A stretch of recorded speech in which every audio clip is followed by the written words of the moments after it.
सभी को trick centre की ओर से गुड इवनिंग।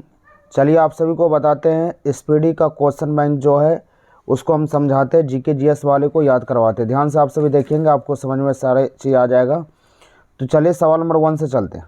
सवाल नंबर 1 क्या कहते हैं, ध्यान से देखिएगा। सारे आपके क्वेश्चन बैंक वाले सवाल है, इसको आप सुनते रहेंगे तो आपको याद हो जाएगा अच्छे से, कोई दिक्कत नहीं होगा। आप सभी ध्यान देंगे तो आपको कंठस्थ हो जाएगा, 1-2 बार रिवीजन कर देंगे तो दिक्कत फिर नहीं होगी। देखिए सवाल नंबर 1 का आता है कि तुलबुल परियोजना किस नदी पर, तुलबुल परियोजना किस नदी पर पूछा जाता है, तो यह झेलम नदी पर है। तुलबुल परियोजना किस नदी पर है, झेलम नदी पर। याद रखेंगे, तुलबुल परियोजना झेलम नदी पर है। तुलबुल, तुलबुल मतलब होता है इधर उधर करने वाला, झेलम जो इधर उधर करता है वो झेलता है, इसलिए तुलबुल। तुलबुल नहीं होता है कि तुलबुल करना मतलब इधर उधर करना, वो झेलम नदी पर। याद रखना है, तुलबुल जो करेगा वो झेलेगा, झेलम नदी। याद हो गया। चलिए बढ़िया आगे। अगला सवाल है, बाबरनामा के लेखक बाबरनामा है। बाबरनामा के लेखक कौन है, बाबरनामा। बाबरनामा बुक है, इसको लिखा गया बाबरनामा का लेखक है, लेखक इसका बाबर है। तो बाबरनामा का लेखक कौन है, बाबर। याद रखेंगे। अंतर्राष्ट्रीय महिला दिवस 8 मार्च को ये मनाया जाता है। अंतर्राष्ट्रीय महिला दिवस कब, 8 मार्च। 8 मार्च अंतर्राष्ट्रीय महिला दिवस 8 मार्च को मनाया जाता है, 8 मार्च। अगला सवाल है, प्रकाश वर्ष दूरी का मात्रक होता है। प्रकाश वर्ष किसका मात्रक होता है, दूरी का। सवाल नंबर 4 कहता है प्रकाश वर्ष दूरी का मात्रक होता है। याद रखेंगे, प्रकाश वर्ष किसकी मात्रक होता है, दूरी। प्रकाश वर्ष दूरी का मात्रक होता है, याद रखेंगे। आप सभी सिर्फ ध्यान देते रहिए, सुनते रहिए, 2-3 बार सुनिएगा तो आपको याद हो जाएगा। आपके सारे एग्जाम में पूछे जाते हैं, सभी महत्वपूर्ण प्रश्न है, आप सभी ध्यान देंगे। मानव शरीर का सामान्य तापमान कितना होता है, 37 डिग्री सेल्सियस। मानव शरीर का सामान्य तापमान कितना होता है, 37 डिग्री सेल्सियस, 37 डिग्री सेल्सियस। चलिए आगे बढ़ेंगे। सवाल ज़्यादा है, 60-70 सवाल है, तो आप सभी के लिए 60-70 सवाल आप सभी ध्यान से सुनेंगे तो आपको याद हो जाएगा, 2-3 बार देखते रहिए। अगला सवाल देखिएगा यहाँ पर, अंतिम मुगल सम्राट कौन था। अंतिम मुगल सम्राट बहादुर शाह द्वितीय। बहादुर शाह द्वितीय को अंतिम मुगल सम्राट बोला जाता है, बहादुर शाह द्वितीय। बहादुर शाह द्वितीय को अंतिम मुगल सम्राट बोला जाता है। अगला सवाल है कि भारत छोड़ो आंदोलन का नारा किसने दिया था, महात्मा गांधी। भारत छोड़ो आंदोलन का नारा किसने दिया था, महात्मा गांधी दिया गया था। भारत छोड़ो आंदोलन का नारा महात्मा गांधी ने दिया। देखिए राशियों की कुल संख्या 12 होता है। राशि कितने होते हैं, 12। राशियों की संख्या कितनी होती है, 12। राशि की संख्या कितना होता है, 12। एंजाइम मूल रूप से प्रोटीन होता है। एंजाइम क्या होता है, प्रोटीन। एंजाइम क्या होता है, प्रोटीन। एंजाइम क्या होता है, प्रोटीन। सौरमंडल का सबसे चमकीला ग्रह क्या होता है, शुक्र। सौरमंडल का चमकीला ग्रह शुक्र। सौरमंडल का चमकीला ग्रह कौन होता है, शुक्र। सौरमंडल का चमकीला ग्रह शुक्र। चलिए आगे बढ़ते हैं। अगला सवाल है, बिंदुसार। बिंदुसार मौर्य वंश का शासक था। बिंदुसार किसका शासक था, मौर्य वंश। बिंदुसार किसका शासक था, मौर्य वंश। मौर्य वंश का शासक था बिंदुसार, किसका था, मौर्य वंश का। लिंगराज मंदिर कहाँ है, भुवनेश्वर। लिंगराज मंदिर कहाँ है, भुवनेश्वर। लिंगराज मंदिर भुवनेश्वर, भुवनेश्वर में। मकाऊ, मकाऊ की मुद्रा पटाका। मकाऊ पटाका, मकाऊ पटाका। मकाऊ क्या है, पटाका। मकाऊ की मुद्रा क्या है, पटाका। चलिए आगे बढ़ते हैं। सिनेमा का आविष्कार किसने किया था, निकोलस और जीन। निकोलस और जीन ने किया था। सिनेमा का आविष्कार किसने किया था, निकोलस और जीन। निकोलस और जीन ने किया था सिनेमा का आविष्कार। सिर्फ आप ध्यान से आप सुनिए और 2-3 बार सुन के आप आंख बंद करके सोचिएगा तो फिर आपको याद हो जाएगा। सिनेमा का आविष्कार किसने किया था, निकोलस और जीन ने। पृथ्वी का एकमात्र उपग्रह क्या है, चंद्रमा। पृथ्वी का एकमात्र उपग्रह क्या है, चंद्रमा। पृथ्वी का एकमात्र उपग्रह क्या है, चंद्रमा। जनगणना संघ सूची के अंतर्गत आता है। जनगणना किसके अंतर्गत आता है, संघ सूची। संघ सूची के अंतर्गत आता है, इसको याद रखना, संघ सूची। जनगणना किसके अंतर्गत आता है, संघ सूची के अंतर्गत आता है, जनगणना संघ सूची। भारत का संविधान भारत को राज्य संघ के रूप में वर्णित करता है। किसमें, भारत का संविधान राज्य संघ। भारत का संविधान क्या है, राज्य संघ के रूप में वर्णित करता है। भारत का संविधान राज्य संघ के रूप में वर्णित करता है, इसको याद रखना है, राज्य संघ। मछलियाँ के यकृत में विटामिन डी पाया जाता है। मछलियाँ के यकृत में क्या पाया जाता है, विटामिन डी।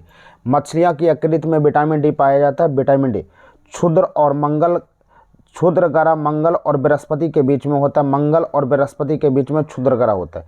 क्षुद्र ग्रह किसके बीच में होता है, मंगल और बृहस्पति। मंगल और बृहस्पति, मंगल और बृहस्पति ग्रह के बीच में होता है क्षुद्र ग्रह। हर्ष का राजकीय कवि बाण्य भट्ट। हर्ष का राजकीय कवि क्या था, बाण्य भट्ट। हर्ष का राजकीय कवि क्या था, बाण्य भट्ट। हर्ष का राजकीय कवि क्या था, बाण्य भट्ट था। बाण्य भट्ट को याद रखना है। चलिए आगे बढ़ते हैं। हाइड्रोजन बम का आविष्कार किसने किया था, हाइड्रोजन बम का आविष्कार किया था, एडवर्ड टेलर ने किया था, Edward Teller. Hydrogen bomb Edward Teller, Edward Teller, Edward Teller, Teller, Teller भी याद रखिए, कोई दिक्कत नहीं। हाइड्रोजन बम टेलर, ऐसा चीज़ आपको याद रखना है कि जो कि आपके ऑप्शन में पकड़ा जाए, ऐसा कोई ज़रूरी नहीं कि आपको कंठस्थ होनी चाहिए, क्योंकि कंपटीशन है। कंपटीशन में 4 ऑप्शन आपको मिलेगा, उसमें से एक ऑप्शन आपको चूज करना है। तो पर डे आप जीके जैसे पढ़ते सिर्फ रहेंगे ना, तो आप पास कर जाएंगे एग्जाम। सिर्फ पढ़िए, रटने की कोई ज़्यादा ज़रूरत नहीं है। आप रटिएगा तो फिर गड़बड़ हो जाएगा, रट नहीं पाएंगे, क्योंकि उतना रटना संभव नहीं होता है। सिर्फ आपको सुनते रहना है जीके जीएस को, तो फिर आप याद कर सकते हैं। और 1-2 बार देख लीजिए, 2-3 बार बस हो गया, ज़्यादा और कुछ नहीं करना है। सिर्फ आपको याद नहीं करना है, सिर्फ इसका रिवीजन करते रहना है, बार बार रिवीजन करते करते आपको याद हो। विश्व स्वास्थ्य दिवस 7 अप्रैल को मनाया जाता है। विश्व स्वास्थ्य दिवस कब मनाया जाता है? 7 अप्रैल। विश्व स्वास्थ्य दिवस कब मनाया जाता है? 7 अप्रैल। 7 अप्रैल को याद रखिए, विश्व स्वास्थ्य दिवस 7 अप्रैल। दक्षिण अमेरिका का चारागाह को पंपास, दक्षिण अमेरिका के चारागाह, चारागाह जो होता है वहाँ घास के मैदान को चारागाह कहा जाता है, पंपास बोलते हैं। दक्षिण अमेरिका के घास के मैदान को क्या बोलते हैं? पंपास, पंपास कहते हैं। ये सब सवाल कई बार आपके एग्जाम में पूछा गया, बहुत बार एग्जाम में पूछा गया। दक्षिण अफ्रीका के चारागाह के मैदान को पंपास कहा जाता है। भारत में प्रथम स्वर्ण मुद्रा यूनानियों ने चलाया था। स्वर्ण का मुद्रा यानी सोने का मुद्रा जो है यूनानी ने चलाया था, यूनानी। याद रखना, यूनानी, स्वर्ण मुद्रा यूनानी, स्वर्ण मुद्रा यूनानी। भारतीय राष्ट्रीय कांग्रेस के प्रथम मुस्लिम अध्यक्ष बदरुद्दीन तैयब, बदरुद्दीन तैयब इसको बोला जाता है।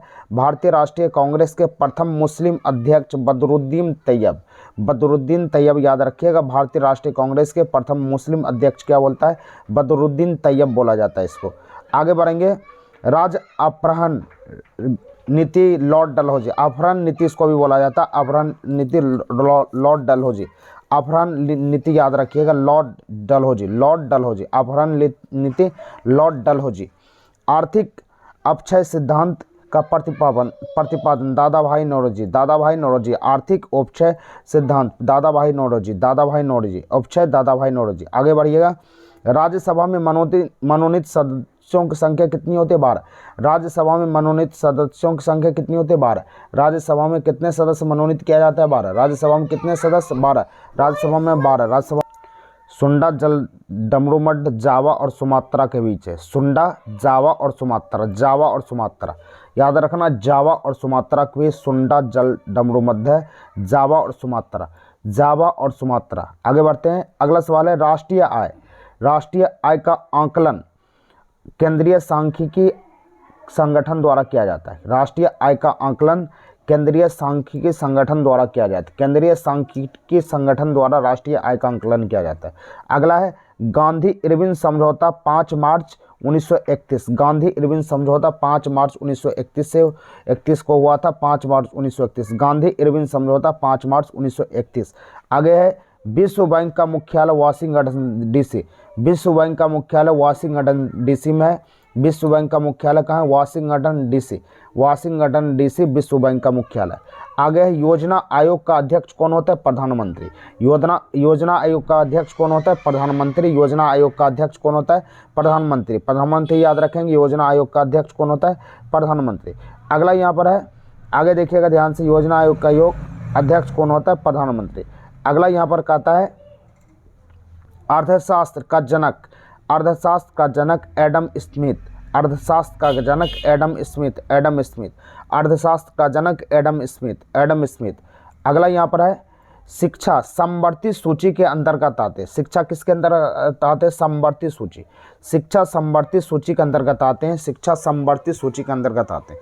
शिक्षा समवर्ती सूची के अंतर्गत आते हैं, याद रखना है, शिक्षा समवर्ती सूची के अंतर्गत आते हैं। उसके बाद आगे कहता है इंडिया हाउस कहाँ है? लंदन में। इंडिया हाउस कहाँ है? लंदन। इंडिया हाउस कहाँ है? London. India house London. India house कहाँ है? लंदन में। अगला है लाफिंग गैस। लाफिंग गैस का रासायनिक नाम नाइट्रस ऑक्साइड होता है। लाफिंग गैस का रासायनिक नाम क्या होता है? Nitrous oxide N2O। इसको N2O बोला जाता है, laughing gas N2O, nitrous oxide, nitrous oxide, laughing gas nitrous oxide. हंसने वाले गैस को नाइट्रस ऑक्साइड बोला जाता है। यहाँ पर आगे बढ़ते हैं। भारत में बैंकों का राष्ट्रीयकरण कब हुआ था? 1969। बैंकों का राष्ट्रीयकरण कब हुआ? तो 1969। बैंकों का राष्ट्रीयकरण कब हुआ? तो 1969। बैंकों का राष्ट्रीयकरण कब हुआ? तो 1969। 1969 में बैंकों का राष्ट्रीयकरण हुआ था। मुद्रा राक्षस विशाख दत्त की रचना है। मुद्रा राक्षस किसकी रचना है? विशाख दत्त। मुद्रा राक्षस विशाख दत्त। मुद्रा राक्षस विशाख दत्त। अगला है रूसी क्रांति 1917 में हुई थी। रूसी क्रांति कब हुई थी? 1917। रूसी क्रांति 1917। रूसी क्रांति 1917। रूसी क्रांति 1917। लोकसभा में किसी धन विधेयक को धन विधेयक के रूप में अध्यक्ष प्रमाणित करता है। लोकसभा में धन विधेयक कौन है? उसको प्रमाणित करने वाला कौन है? लोकसभा अध्यक्ष। उसके अध्यक्ष प्रमाणित करते हैं कि ये धन विधेयक है। अगला है मोनाजाइट थोरियम का है। मोनाजाइट किसका है? Thorium. Monazite thorium. Monazite thorium. Monazite thorium. एक एक लाइन याद रखना है, आपको समझ में सारा चीज़ आ जाएगा। पूरा याद रखने की कोई ज़रूरत नहीं। Monazite thorium. मोनाजाइट क्या है? थोरियम। Monazite thorium. अगला यहाँ पर कहता है इंग्लैंड का प्रथम प्रधानमंत्री कौन था? रॉबर्ट पोल। रॉबर्ट पोल। इंग्लैंड का प्रथम प्रधानमंत्री रॉबर्ट पोल। रॉबर्ट पोल। रॉबर्ट पोल। इंग्लैंड का प्रथम प्रधानमंत्री रॉबर्ट पोल। रॉबर्ट पोल हो गया।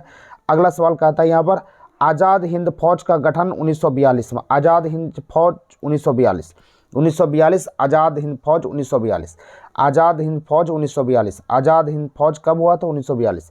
लोधी वंश का अंतिम शासक इब्राहिम लोधी। लोधी वंश का अंतिम शासक इब्राहिम लोधी। लोधी वंश का अंतिम शासक इब्राहिम लोधी। इब्राहिम लोधी। लोधी वंश का अंतिम शासक इब्राहिम लोधी। अगला है गरसोप्पा जोग जलप्रपात शरावती नदी पर। गरसोप्पा जोग यहाँ पर शरावती नदी पर है। जोग भी इसको बोला जाता है। जोग जलप्रपात शरावती नदी। गरसोप्पा इसको बोला जाता है शरावती नदी। अगला है राष्ट्रीय समुद्र विज्ञान संस्थान कहाँ है? गोवा। राष्ट्रीय समुद्र विज्ञान संस्थान कहाँ है? गोवा में। राष्ट्रीय समुद्र विज्ञान संस्थान कहाँ है? गोवा। राष्ट्रीय समुद्र विज्ञान संस्थान कहाँ है? गोवा में। याद रखना है राष्ट्रीय समुद्र विज्ञान संस्थान। भारत का सबसे बड़ा कृषि प्रायोगिक फॉर्म कहाँ है? अम्बाला। भारत का सबसे बड़ा कृषि प्रायोगिक फॉर्म कहाँ है? अम्बाला। अम्बाला में। कृषि प्रायोगिक फॉर्म कहाँ है? अम्बाला। अम्बाला। अम्बाला को याद रखना है। अगला कहता है राज्यसभा का पदेन अध्यक्ष उपराष्ट्रपति होता है। राज्यसभा का पदेन अध्यक्ष कौन होता है? उपराष्ट्रपति। राज्यसभा का पदेन अध्यक्ष कौन होता है? उपराष्ट्रपति। राज्यसभा का पदेन अध्यक्ष कौन होता है? उपराष्ट्रपति। अगला यहाँ पर है भारत में प्रति निम्न दाब के कारण होता है। चक्रवात निम्न दाब के कारण होता है। चक्रवात बोलेगा किसके कारण होता है? निम्न दाब रहेगा, उच्च दाब रहेगा, समान दाब रहेगा, इनमें से कोई नहीं। तो क्या देंगे आप आंसर? निम्न दाब। चक्रवात निम्न दाब के कारण होता है, इसको याद रखें। चक्रवात निम्न दाब के कारण होता है। भारत में प्रथम रेल लॉर्ड डलहौजी के शासनकाल में चलाया गया था। प्रथम रेल लॉर्ड डलहौजी के शासनकाल में चलाया गया था। प्रथम रेल कब चलाया गया था? लॉर्ड डलहौजी। लॉर्ड डलहौजी के शासनकाल में प्रथम रेल चलाया गया था। प्रथम रेल कब चलाया गया था? लॉर्ड डलहौजी के शासनकाल में। अगला है पानीपत की पहली लड़ाई 1526 ईस्वी में हुआ था। 1526 को याद रखना। पानीपत 1526। 1526। द्वितीय 1556। 2656। पहली 1526। दूसरा 1556। तीसरा 1761। तीसरा 1761। पहला 1526। दूसरा 1556। तीसरा 1761। तीसरा 1761 ईस्वी में बनाया गया था, लड़ा गया था। पानीपत को याद रखना, यहाँ पर ध्यान दीजिए आप सभी। पहला 1526। पानीपत की पहली लड़ाई 1526 ईस्वी में लड़ी गई थे इब्राहिम लोधी और बाबर के बीच में। पानीपत 1526। दूसरी 1556। तीसरी 1761। पहली 1526। दूसरी 1556। तीसरी 1761। पहली 1526। दूसरी 1556 और तीसरी 1761 ईस्वी में लड़ी गई थी, जिसमें से पहली में बाबर और इब्राहिम लोधी के बीच लड़ा गया था, जिसमें बाबर की जीत हो गई। पहली लड़ाई किसके बीच? बाबर और इब्राहिम लोधी के बीच लड़ा गया था, जिसमें बाबर की जीत हुआ। दूसरी में अकबर और हेमू के बीच लड़ा गया था। अकबर और हेमू के बीच में लड़ा गया था, जिसमें अकबर की जीत हो गई। अब तीसरी लड़ाई लड़ा गया था अहमद शाह अब्दाली और मराठों के बीच। अहमद शाह अब्दाली और मराठों के बीच में लड़ा गया था, जिसमें मराठा की हार हो गई थी।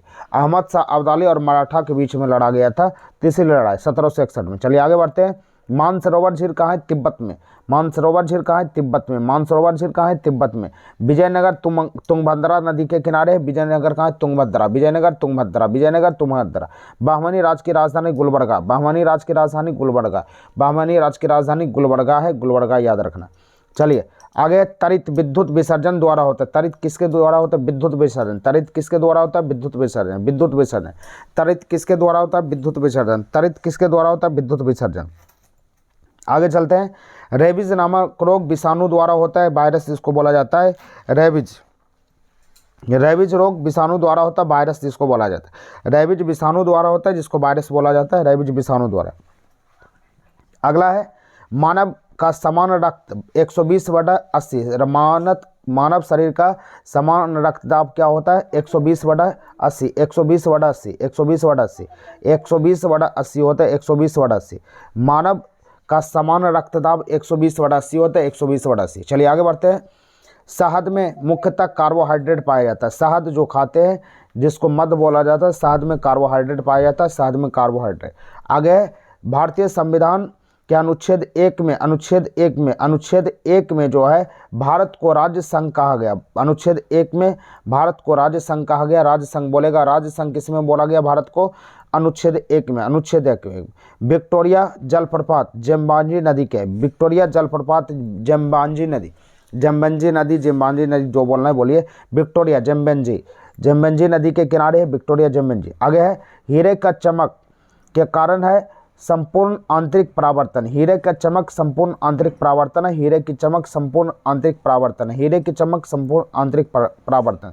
रजिया सुल्तान इल्तुतमिश की बेटी थे। रजिया सुल्तान किसकी बेटी थी? इल्तुतमिश। रजिया सुल्तान इल्तुतमिश की बेटी थी। रजिया सुल्तान इल्तुतमिश की बेटी थी। भारत में सर्वाधिक शुद्ध सोने के सिक्के कुषाणों द्वारा, सर्वाधिक शुद्ध सोने के सिक्के कुषाणों द्वारा, सर्वाधिक शुद्ध सोने के सिक्के कुषाणों द्वारा जारी किया था। अगला है सूर्य की ऊर्जा, सूर्य में ऊर्जा का कारण नाभिकीय संलयन। नाभिकीय संलयन के कारण सूर्य में ऊर्जा होता है। नाभिकीय संलयन के कारण सूर्य में ऊर्जा होता है। नाभिकीय संलयन के कारण सूर्य में ऊर्जा होता है। नाभिकीय संलयन। सिख गुरु अंगद ने गुरु नानक की जीवनी लिखी थी।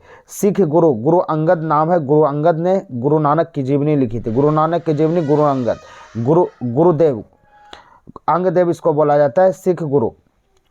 तो गुरु नानक की जीवनी आपको पता चल गया। आगे चलते हैं। अगला देखिएगा रोम, रोम शहर ट्राइबर नदी के किनारे, रोम शहर ट्राइबर, रोम शहर ट्राइबर, रोम शहर ट्राइबर, रोम शहर ट्राइबर नदी के किनारे बसा हुआ है। अगला देखिएगा राज्यसभा द्वारा लोकसभा के धन विधेयक को कितने दिनों में लौटा दिए जाने हैं? 14 दिन। 14 दिन याद रखना है। 14 दिन रहेगा, 15 दिन रहेगा, 16 दिन। राज्यसभा द्वारा लोकसभा को धन विधेयक 14 दिनों के अंदर लौटा दिया जाना है, 14 दिनों के अंदर। चोल राजाओं की राजधानी कितना था? कहाँ था? तंजौर। चोल राजाओं की राजधानी कहाँ था? तंजौर याद रखिएगा, तंजौर। चलिए उम्मीद करते हैं कि आपको अच्छे से याद हो गया होगा और नेक्स्ट वीडियो के साथ कल मिलेंगे। तब तक के लिए ट्रिक सेंटर की ओर से जय हिंद। आगे आपको पर डे इस तरह से आपको दिया जाएगा, आप याद करके रखिएगा इसको, तो फिर दिक्कत आपको नहीं होगी।